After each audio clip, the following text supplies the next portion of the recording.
Long weekend ದಿವಸ ಮಧ್ಯಾಹ್ನದ ಊಟ ಆದಮೇಲೆ ಬೋರ್ ಆಗ್ತಾಯಿದೆ, ಏನಾದರೂ ಮಾಡಬೇಕಲ್ಲ ಅಂತ ಅಂದ್ಕೊಳ್ಳೋವಾಗ ತಟ್ಟಂತ ತಲೆಗೆ ಹೊಳೆದಿದ್ದು ಯಾವಾಗಲೂ ನಾನು ಮಾಡಿದಂಥ ಒಂದು ಐಟನರಿನ ಫಾಲೋ ಮಾಡೋಣ ಅಂತ ಹೇಳಿಬಿಟ್ಟು. ನಮಸ್ಕಾರ ಸ್ನೇಹಿತರೆ, ಕಾಫಿ ಟೈಮ್ ಕನ್ನಡದ ಮತ್ತೊಂದು ಸಂಚಿಕೆಗೆ ನಿಮ್ಮೆಲ್ಲರಿಗೂ ಸ್ವಾಗತ. ಇವತ್ತಿನ ನಮ್ಮ ಪಯಣ ಟೆಕ್ಸಸ್ ಪಕ್ಕದಲ್ಲೇ ಇರುವಂಥ ಒಕ್ಲಹೋಮಾ ಸ್ಟೇಟ್ಗೆ.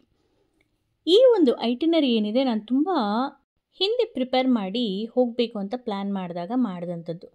ಆಗ ಬೇರೆ ಹಲವಾರು ಕಾರಣಗಳಿಂದ ಹೋಗೋಕ್ಕಾಗಿರಲಿಲ್ಲ. ಆದರೆ ಈಗ ಅದೇ ಐಟನರಿನ, ಅದು ಒಂದು 3 ದಿನದ ಐಟನರಿ ಇತ್ತು, ಆದರೆ ಅದರಲ್ಲಿ ಹಾಫ್ ಡೇ ಐಟನರಿ ಏನಿತ್ತು ಅದನ್ನು ನಾನು ಇಲ್ಲಿ ಯೂಸ್ ಮಾಡ್ಕೊಳ್ತಾ ಇದ್ದೀನಿ. ಹಾಫ್ ಡೇಯಲ್ಲಿ ಏನೆಲ್ಲ ಮಾಡ್ಬೋದು ಅದನ್ನು ಮಾಡೋಣ ಅಂತ ಹೇಳಿಬಿಟ್ಟು ಆ ಒಂದು ರೂಟ್ನ ನಾನು ತಗೊಂಡು ಇವತ್ತು ನಮ್ಮ ಪಯಣನ ಈ ಒಕ್ಲಹೋಮಾ ಸ್ಟೇಟ್ನ ಕಡೆಗೆ ಬೆಳೆಸ್ತಾ ಇದ್ದೀವಿ. ಮೊದಲಿಗೆ ನಮ್ಮ ಪಯಣ ಲೇಕ್ ಮರಿ ಸ್ಟೇಟ್ ಪಾರ್ಕ್ಗೆ. ಇಲ್ಲಿ ಸಾಕಷ್ಟು ನೀವೇ ನೋಡ್ತಾರೋ ಹಾಗೆ ವಾಟರ್ ಆ್ಯಕ್ಟಿವಿಟೀಸ್ ನೋಡೋದಕ್ಕೆ ಸಿಗ್ತಾ ಇದೆ. ನಾನು ಆಗಲೇ ಹೇಳಿದ ಹಾಗೆ ನಾವು ಪ್ಲ್ಯಾನ್ ಮಾಡಿರಲಿಲ್ಲ, ಆಗ ಅಂದ್ಕೊಂಡು ಬಂದ ಕಾರಣ, ಪ್ರಿಪೇರ್ಡ್ ಆಗದೇ ಇರೋ ಕಾರಣ ನಾವು ಎಲ್ಲ ವಾಟರ್ ಆ್ಯಕ್ಟಿವಿಟೀಸ್ನ ಮಾಡೋಕ್ಕೆ ಹೋಗಿಲ್ಲ. ಈ ಒಂದು ವಾಟರ್ ಸ್ಕೂಟರ್ ಏನಿದೆ ಇದನ್ನು ಮಾತ್ರ ನಾವು ಮಾಡಿದ್ವಿ. ಅಷ್ಟರಲ್ಲೇ ಬಟ್ಟೆ ಎಲ್ಲ ಒದ್ದೇನೋ ಆಯಿತು. ಇನ್ನು ಬೇರೆದು ಮಾಡಿದ್ರೆ ಆಗಲ್ಲ, ವಾಪಸ್ ಹೋಗೋದಕ್ಕೆ ಸ್ವಲ್ಪ ಪ್ರೆಸೆಂಟಬಲ್ ಆಗಿರಬೇಕಲ್ವ, ಹಾಗಂತ ಹೇಳಿಬಿಟ್ಟು ನಾವು ಬೇರೆದನ್ನು ಮಾಡೋಕ್ಕೆ ಹೋಗಿಲ್ಲ. ಇನ್ಯಾವತ್ತಾದರೂ ಇದಕ್ಕೆ ಪ್ಲ್ಯಾನ್ ಮಾಡ್ಕೊಂಬರೋಣ ಅಂತ ಅಂದ್ಕೊಂಡ್ವಿ.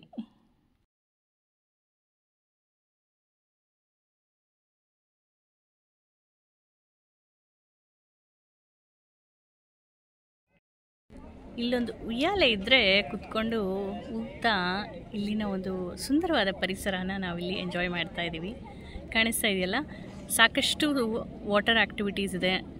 ಎಲ್ಲರೂ ವಾಟರ್ ಆ್ಯಕ್ಟಿವಿಟೀಸ್ ಮಾಡ್ತಾ ಎಂಜಾಯ್ ಮಾಡ್ತಾ ಇದ್ದಾರೆ. ನಾವು ಇಲ್ಲಿ ಉಯ್ಯಾಲೆಯಲ್ಲಿ ತೂಗ್ತಾ ಇದ್ದೀವಿ. ಇಲ್ಲಿ ಯಜಮಾನರು ವಾಟರ್ ಸ್ಕೂಟರ್ ಎಕ್ಸ್ಪೀರಿಯನ್ಸ್ ಬಗ್ಗೆ ಹೇಳ್ತಾ ಇದ್ರು, ಯಾಕೋ ಅದು ವಾಯ್ಸು ರೆಕಾರ್ಡೇ ಆಗಿಲ್ಲ. ಈ ವಾಟರ್ ಆ್ಯಕ್ಟಿವಿಟೀಸ್ ಅಲ್ಲದೆ ಇಲ್ಲಿ ರೆಸ್ಟೋರೆಂಟು ಮತ್ತು ರೆಸ್ಟ್ ರೂಮ್ ಯೂಸ್ ಮಾಡೋರಿಗೆ ಸೌಕರ್ಯಗಳು ಅಷ್ಟೇ ಅಲ್ಲದೆ ಇಲ್ಲಿ ಕಾಟೇಜಸ್ ಫೆಸಿಲಿಟಿ, ಕ್ಯಾಬಿನ್ಸ್ ಫೆಸಿಲಿಟಿ ಸಹ ಇದೆ. ಯಾರಾದರೂ ಇಲ್ಲಿ ಸ್ಟೇಟ್ ಪಾರ್ಕ್ ಆಗಿರೋ ಕಾರಣ ಯಾರಾದರೂ ಇಲ್ಲಿ ಕ್ಯಾಂಪಿಂಗ್ ಮಾಡ್ತೀನಿ ಅನ್ನೋ ಹಾಗಿದ್ರೆ ಅದನ್ನು ಸಹ ಬುಕ್ ಮಾಡಿಕೊಂಡು ಅಲ್ಲೂ ಸ್ಟೇ ಮಾಡ್ಬೋದು. ಇಲ್ಲಿ ನೋಡ್ತಾ ಇದ್ರಲ್ಲ, ಈ ರೀತಿಯಾದಂಥ ರೂಮ್ಸ್ ಅವೈಲಬಿಲಿಟಿ ಸಹ ಇಲ್ಲಿ ಇದೆ.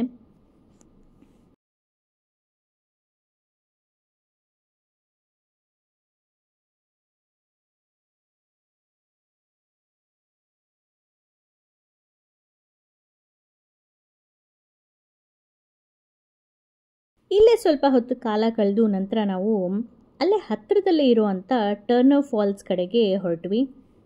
ಈ ವ್ಯಾಲಿ ನೋಡ್ತಾ ಇದ್ರಲ್ಲ, ಈ ವ್ಯಾಲಿ ನೋಡ್ತಾ ಇದ್ರೆ ನನಗೆ ಕ್ಯಾನಡಾದಲ್ಲಿ ಆ್ಯನಾಪೋಲಿಸ್ ವ್ಯಾಲಿ ಅಂತ ಇದೆ, ಅಲ್ಲಿ ಡ್ರೈವ್ ಮಾಡುವಾಗ ಇದೇ ರೀತಿಯಾದಂಥ ಒಂದು ದೃಶ್ಯ ನಮಗೆ ನೋಡೋದಕ್ಕೆ ಸಿಗುತ್ತೆ. ತುಂಬಾ ಏರುಪೇರಿರುವಂಥ ರೋಡು, ಆ ಕಡೆ ಈ ಕಡೆ ಮರಗಳು, ಆ ಗ್ರೀನರಿ ಅದೆಲ್ಲ ತುಂಬಾ ನೆನಪಿಗೆ ಬರ್ತಾ ಇತ್ತು.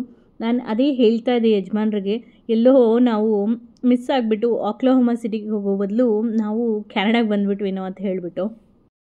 ಟೆಕ್ಸಸಲ್ಲಿ ತುಂಬಾ ಬಿಸಿಲು, ಡ್ರೈ ವೆದರ್ ಇದ್ದರೂ ಪಕ್ಕದಲ್ಲಿ ಇರುವಂಥ ಒಕ್ಲಹೋಮಾ ಸ್ವಲ್ಪ ಈ ನಮ್ಮ ಕ್ಯಾನಡಾದ ನೆನಪನ್ನು ತರಿಸುತ್ತೆ. ಅಷ್ಟೇ ಅಲ್ವಾ, ನಾವು ಎಲ್ಲೇ ಹೋದರೂ ತುಂಬ ವರ್ಷಗಳು ಎಲ್ಲಿ ನಾವು ಕಾಲ ಕಳೆದಿರ್ತೀವೋ ಅಲ್ಲಿನ ಒಂದು ವಾತಾವರಣನ ನಮ್ಮ ಮನಸ್ಸು ಹುಡುಕೋದು ಸಹಜ ಅಲ್ವಾ. ಈ ಒಳ್ಳೆ ನೇಚರ್ ಮಧ್ಯದಲ್ಲಿ ಡ್ರೈವ್ ಮಾಡ್ತಾ ನಾವು ಆಲ್ಮೋಸ್ಟ್ ಟರ್ನರ್ ಫಾಲ್ಸ್ ಕಡೆಗೆ ಬಂದೇ ಬಿಟ್ವಿ. ಇಲ್ಲಿನ ಪಾರ್ಕ್ ಎಂಟರ್ ಆಗ್ತಿದ್ದಂತೆ ನಮಗೆ ಮೊದಲಿಗೆ ನೋಡೋದಕ್ಕೆ ಸಿಕ್ಕಿತ್ತು ಈ ಜಿಪ್ಲೈನ್ ಅಡ್ವೆಂಚರ್ ಸ್ಪೋರ್ಟ್. ಇಲ್ಲಿಂದ ಫಾಲ್ಸ್ನ ಒಂದು ವ್ಯೂ ಸಹ ತುಂಬಾ ಬ್ಯೂಟಿಫುಲ್ ಆಗಿದ್ದ ಕಾರಣ ನಾವಿಲ್ಲೊಂದು ಸ್ಟಾಪ್ ಓವರ್ ಮಾಡಿ ಈ ಒಂದು ಜಿಪ್ಲೈನ್ ಏನು ಮಾಡ್ತಾಯಿದ್ರು ಅದನ್ನು ಸ್ವಲ್ಪ ಹೊತ್ತು ನೋಡಿ ನಂತರ ನಾವು ಸ್ವಲ್ಪ ಹೊತ್ತು ಆ ಒಂದು ಫಾಲ್ಸ್ನ ಸುಂದರವಾದ ದೃಶ್ಯನ ಸಹ ನಾವಿಲ್ಲಿ ಸ್ವಲ್ಪ ಎಂಜಾಯ್ ಮಾಡಿ ನಂತರ ನಮ್ಮ ಮುಂದಿನ ಪಯಣ ಅಂದರೆ ಫಾಲ್ಸ್ ಹತ್ತಿರಕ್ಕೆ ಹೋಗೋಣ ಅಂತ ಹೇಳಿಬಿಟ್ಟು ಅದ್ರ ಕಡೆಗೆ ಹೊರಟ್ವಿ.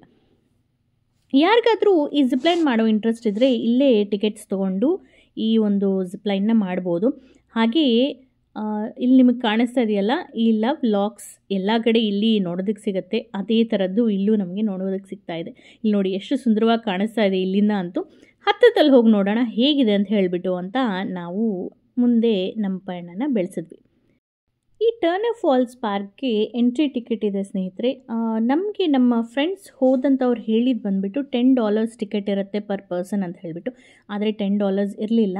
$20 ಪರ್ ಪರ್ಸನ್ ಇತ್ತು ನಾವು ಹೋದಾಗ. ಪೀಕ್ ಟೈಮು ಏನೋ ನಂಗೆ ಗೊತ್ತಿಲ್ಲ, ಬಟ್ ಆ ಟೈಮಲ್ಲಿ $20 ಇತ್ತು. ಅಷ್ಟೇ ಅಲ್ಲದೆ ಪರ್ ಪರ್ಸನ್ $20 ಟಿಕೆಟ್ ಅಲ್ಲದೆ ಕಾರ್ಗೆ ಬೇರೆ ಪಾರ್ಕಿಂಗ್ ಟಿಕೆಟ್ ತೊಗೋಬೇಕಾಗಿತ್ತು. ಕೆಲವೊಂದು ಲೆವೆಲ್ಸ್ ಥರ ಮಾಡಿದ್ದಾರೆ, ಒಂದೊಂದು ಲೆವೆಲ್ಗೆ ಒಂದೊಂದು ಪ್ರೈಸಿಂಗ್ ಅಂತ ಹೇಳಿಬಿಟ್ಟು.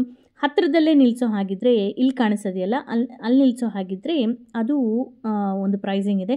ನಾವು ಪಾರ್ಕ್ ಮಾಡಿದಂಥ ಒಂದು ಲೆವೆಲ್ ಬಂದುಬಿಟ್ಟು ಲೆವೆಲ್ 2, ಅದಕ್ಕೆ ಬೇರೆ ಪ್ರೈಸಿಂಗ್ ಇದೆ. ಬೇರೆ ಬೇರೆ ಲೆವೆಲ್ಸ್ ಆದ್ರೂ ಅಲ್ಲಿಂದ ಫಾಲ್ಸ್ ಹತ್ರಕ್ಕೆ ಬರೋದಕ್ಕೆ ಒಂದು ವ್ಯಾಗನ್ ಈ ರೀತಿ ಇಟ್ಕೊಂಡಿದ್ದಾರೆ. ಅದನ್ನು ವ್ಯಾಗನ್ ಅಂತಲೇ ಅಂತಾರೆ ಅಂತ ನಾನು ಅಂದ್ಕೊಂಡಿದ್ದೀನಿ. ಸೊ ಅದರಲ್ಲಿ ನಾವು ಆ ಫಾಲ್ಸ್ ಹತ್ರಕ್ಕೆ ಈಸಿಯಾಗಿ ಹೋಗ್ಬೋದು. ಒಂದು 5-10 ನಿಮಿಷದ ಡಿಫ್ರೆನ್ಸಲ್ಲೇ ಮೇಲೆ ಹತ್ತು ಬರೋದು, ಕೆಳಗೆ ಹೋಗೋದು ಮಾಡ್ತಾ ಇರತ್ತೆ ಈ ವ್ಯಾಗನ್. ಸೊ ಅದರಲ್ಲಿ ನಾವು ಈಸಿಯಾಗಿ ನಾವು ಟ್ರಾವೆಲ್ ಮಾಡ್ಬೋದು. ಇಲ್ಲೂ ಯಾರಾದರೂ ಸ್ಟೇ ಮಾಡಬೇಕು ಅಂದರೆ ಮುಂಚಿತವಾಗಿ ಕ್ಯಾಬಿನ್ಸ್ ಎಲ್ಲ ಮಾಡಿದ್ದಾರೆ. ಸೊ ಅಲ್ಲಿ ಸ್ಟೇ ಆಗ್ಬೋದು. ಅದಕ್ಕೆ ಮುಂಚೆನೇ ಬುಕ್ಕಿಂಗ್ ಮಾಡ್ಕೋಬೇಕಾಗುತ್ತೆ. ಎಸ್ಪೆಷಲಿ ನಾವು ಹೋದದ್ದು ಲಾಂಗ್ ವೀಕೆಂಡ್ ಆದ ಕಾರಣ ಅಲ್ಲಿ ಯಾವುದೂ ಅವೈಲಬಿಲಿಟಿ ಇರಲಿಲ್ಲ. ಅಷ್ಟಕ್ಕೂ ನಾವಲ್ಲಿ ಸ್ಟೇ ಮಾಡೋ ಪ್ಲ್ಯಾನ್ ಇರಲಿಲ್ಲ, ಬಟ್ ಇನ್ಫಾರ್ಮೇಷನ್ಗೋಸ್ಕರ ನಾನು ನಿಮ್ಮ ಜೊತೆ ಅದನ್ನು ಹಂಚ್ಕೊಳ್ತಾ ಇದ್ದೀನಿ. ಫಾಲ್ಸ್ ಹತ್ರಕ್ಕೆ ಹೋಗೋ ದಾರಿಯಲ್ಲಿ ಈ ರೀತಿ ಒಂದು ಕ್ಯಾಸಲ್ ಅಂತ ಕಾಣಿಸ್ತು. ನಾವು ಕ್ಯಾಸಲ್ ಏನಿದೆ ಅಂತ ನೋಡೋದಕ್ಕೋಸ್ಕರ ಹತ್ಕೊಂಡು ಹೋದ್ವಿ. ಅಲ್ಲಂಥದ್ದು ಏನೂ ಇರಲಿಲ್ಲ. ಅದು ಕ್ಯಾಸಲ್ ಅಂತ ಏನಕ್ಕೆ ಅದನ್ನು ಕರೀತಾರೆ ಅಂತಲೂ ಅನಿಸಿಲ್ಲ, ಯಾಕಂದರೆ ಅದು ನೋಡಿದ್ರೆ ನನಗೆ ಜೈಲ್ ಥರ ಅನಿಸ್ತಾ ಇತ್ತು. ಯಾಕಂದರೆ ಅದು ಒಂದು ಹಾಳು ಬಿದ್ದಿದೆ, ಅದ್ರ ಜೊತೆಗೆ ಏನು ಮೇಂಟೆನೆನ್ಸು ಇಲ್ಲ, ತುಂಬ ಕೆಟ್ಟ ವಾಸನೆ ಸಹ ಬರ್ತಾಯಿತ್ತು ಅದರೊಳಗೆ. ಬಹುಶಃ ಒಂದು ಕಾಲದಲ್ಲಿ ಇಲ್ಲಿ ಕಾವಲುಗಾರರು ಇರ್ತಾಯಿದ್ರೇನೋ ಅವ್ರಿಗೋಸ್ಕರ ಇಲ್ಲಿ ಮಾಡಿರ್ಬೋದು ಅಂತ ನನಗನ್ನಿಸ್ತು. ಸ್ವಲ್ಪ ಅಲ್ಲಿ ಹೋಗಿ ಎಕ್ಸ್ಪ್ಲೋರ್ ಮಾಡೋಣ ಅಂದ್ಕೊಂಡ್ವಿ, ಆದರೆ ನಾನು ಹೇಳಿದ್ನಲ್ಲ ವಾಸನೆ ಜಾಸ್ತಿ ಇದ್ದ ಕಾರಣ ನಾವು ಹೋಗಿಲ್ಲ. ಮತ್ತು ಇಲ್ಲಿಂದ ಮೇಲೆ ಒಂದು ಟವರ್ ಥರ ಇದೆ, ಅಲ್ಲಿಗೆ ಹತ್ತೋದಕ್ಕೂ ಒಂದು ಸಣ್ಣದಂಥ ಮೆಟ್ಲಿದೆ. ಈ ರೀತಿ ಅಲ್ಲಿಗೆ ಕನೆಕ್ಟ್ ಆಗ್ಬೋದು. ಹೊರಗಡೆಯಿಂದನೂ ಆ ಟವರ್ಗೆ ಕನೆಕ್ಟ್ ಆಗ್ಬೋದು. ಸೊ ನಾನು ಒಳಗಿಂದ ಬಂದಿಲ್ಲ, ಅಲ್ಲಿ ಅಷ್ಟು ಚೆನ್ನಾಗಿಲ್ದಿರೋ ಕಾರಣ. ಸೊ ಹೊರಗಿಂದ ಎಲ್ಲೆಲ್ಲಿ ನಾನು ಈಸಿಯಾಗಿ ಆಕ್ಸೆಸ್ ಮಾಡಿ ಬರೋಕ್ಕಾಯಿತು, ನಾನು ಆ ರೀತಿ ಹೊರಗಿಂದ ಬಂದು ಸ್ವಲ್ಪ ಎಕ್ಸ್ಪ್ಲೋರ್ ಮಾಡಿ ನಂತರ ಫಾಲ್ಸ್ ಹತ್ರಕ್ಕೆ ಹೋಗೋಣ ಅಂತ ಹೊರಟ್ವಿ.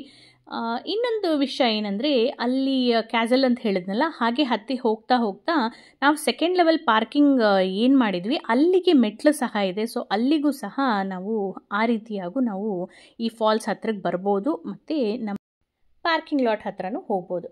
ಈಗ ಈ ಫಾಲ್ಸ್ ಹೇಗಿದೆ ಅಂತ ನೋಡೇ ಬಿಡ. ತುಂಬ ಜನ ಹೈಪ್ ಮಾಡಿದಂಥ ಫಾಲ್ಸ್ ಇದು. ಸೊ ಇಲ್ಲಿ ಬಂದು ನೋಡಿದಾಗ ನಮಗೆ ಅಷ್ಟೇನು ಅನಿಸಿಲ್ಲ, ಯಾಕಂದರೆ ತುಂಬಾ ಕ್ರೌಡ್ ಇತ್ತು, ತುಂಬಾ ಗಲೀಜಾಗಿತ್ತು, ಮೇಂಟೆನೆನ್ಸ್ ಏನೂ ಇಲ್ಲ. ಇದಕ್ಕೆ $20 ಸ್ವಲ್ಪ ಜಾಸ್ತಿನೇ ಆಯಿತು ಅಂತ ನನಗನ್ನಿಸ್ತು. ಅದರಲ್ಲಿ ಏನಂದರೆ ಏನೋ ಒಂದು ವಾಸನೆ, ಅಲ್ಲಿ ಅದು ಏನು ವಾಸನೆ ಅಂತಲೂ ನಂಗೆ ಗೊತ್ತಾಗಿಲ್ಲ. ಸರಿ ಅಲ್ಲಿ ಅಷ್ಟಾಗಿರೋಕ್ಕಾಗ್ತಾ ಇರಲಿಲ್ಲ ಅಂತ ಹೇಳಿಬಿಟ್ಟು ಮತ್ತೆ ನಾವು ಪಾರ್ಕಿಂಗ್ ಲಾಟ್ ಹತ್ರ ಬಂದ್ವಿ. ಅಲ್ಲೇ ಸ್ವಲ್ಪ ದೂರದಲ್ಲಿ ಕೆಲವು ಮೆಟ್ಲು ಇಳಿದು ಹೋದರೆ ಈ ರೀತಿಯಾದಂಥ ಒಂದು ಮೇಲಿನ ಒಂದು ದೃಶ್ಯ ನಮಗೆ ನೋಡೋದಕ್ಕೆ ಸಿಗುತ್ತೆ. ಫಾಲ್ಸ್ನ ಆವಾಗಲೇ ಕೆಳಗಿಂದ ನೋಡಿದ್ವಲ್ಲ, ಈಗ ನಾವು ಬೀಳ್ತಾ ಇರೋವಂಥ ಫಾಲ್ಸ್ನ ಮೇಲಿನ ನೋಡೋ ಒಂದು ಸುಂದರವಾದ ದೃಶ್ಯ ನಮಗೆ ನೋಡೋದಕ್ಕೆ ಸಿಗುತ್ತೆ. ಅರ್ಧ ದಿನದಲ್ಲಿ 2 ಜಾಗ ನೋಡಿಕೊಂಡು ವಾಪಸ್ ಆಗೋ ಟೈಮಲ್ಲಿ ನನಗೆ ಈ ಒಂದು ರಿವರ್ ಕಾಣಿಸ್ತು. ಈ ರಿವರ್ ಏನಪ್ಪ ಇದ್ರ ಸ್ಪೆಷಾಲಿಟಿ ಅಂದರೆ, ಇದು ಟೆಕ್ಸಸ್ ಸ್ಟೇಟ್ ಮತ್ತು ಒಕ್ಲಹೋಮಾ ಸ್ಟೇಟ್ನ ಡಿವೈಡ್ ಮಾಡುತ್ತೆ. ಸೊ ಆ ರಿವರ್ ಆ ಕಡೆಗೆ ಒಕ್ಲಹೋಮಾ ಸ್ಟೇಟ್ ಆದರೆ ಈ ಕಡೆಗೆ ಟೆಕ್ಸಸ್ ಇದೆ ಅಂತ ಹೇಳ್ತಾರೆ. ಮತ್ತು ಇಲ್ಲಿ ನೀವು ನೋಡ್ತಾ ಇರೋದು ಆಯಿಲ್ ಡೆರಿಕ್ ಅಂತಾರೆ ಇದನ್ನು ಆಯಿಲ್ ಭೂಮಿಯಿಂದ ಪಂಪ್ ಮಾಡೋದಕ್ಕೆ ಯೂಸ್ ಮಾಡ್ತಾರೆ. ಟೆಕ್ಸಸ್ ಮತ್ತು ಒಕ್ಲಹೋಮಾ ಬಾರ್ಡರಲ್ಲಿ ನಮಗೆ ಇದನ್ನು ನೋಡೋದಕ್ಕೆ ಸಿಕ್ತು. ಹಾಗಾಗಿ ಅದರ ಒಂದು ಸಣ್ಣದಾದಂಥ ಕ್ಲಿಪ್ಪಿಂಗ್ನ ನಿಮ್ಮ ಜೊತೆ ಶೇರ್ ಮಾಡ್ತಾ ಇದ್ದೀನಿ. ಈ ಸಣ್ಣದಾದಂಥ ಸಂಚಿಕೆ ನಿಮಗೆಲ್ಲರಿಗೂ ಇಷ್ಟ ಆಗಿದೆ ಅಂತ ಭಾವಿಸ್ತೀನಿ. ಹೇಗನ್ನಿಸ್ತು ಅಂತ ತಿಳಿಸೋದನ್ನು ಮರಿಬೇಡಿ. ಮುಂದಿನ ಸಂಚಿಕೆಯಲ್ಲಿ ಮತ್ತೊಂದು ಹೊಸ ಜಾಗ, ಹೊಸ ಸ್ಟೇಟೊಂದಿಗೆ ನಿಮ್ಮನ್ನು ಭೇಟಿ ಆಗ್ತೀನಿ. ಅಲ್ಲಿವರೆಗೂ ಗೊತ್ತಲ್ಲ, ಖುಷಿಯಾಗಿರಿ, ಖುಷಿನ ಹಂಚ್ತಾ ಇರಿ. ಬಾಯ್. ಮತ್ತು ಈ ವಿಡಿಯೋ ನಿಮ್ಮ ಫ್ರೆಂಡ್ಸ್ ಆ್ಯಂಡ್ ಫ್ಯಾಮಿಲಿ ಜೊತೆ ಶೇರ್ ಮಾಡಿ.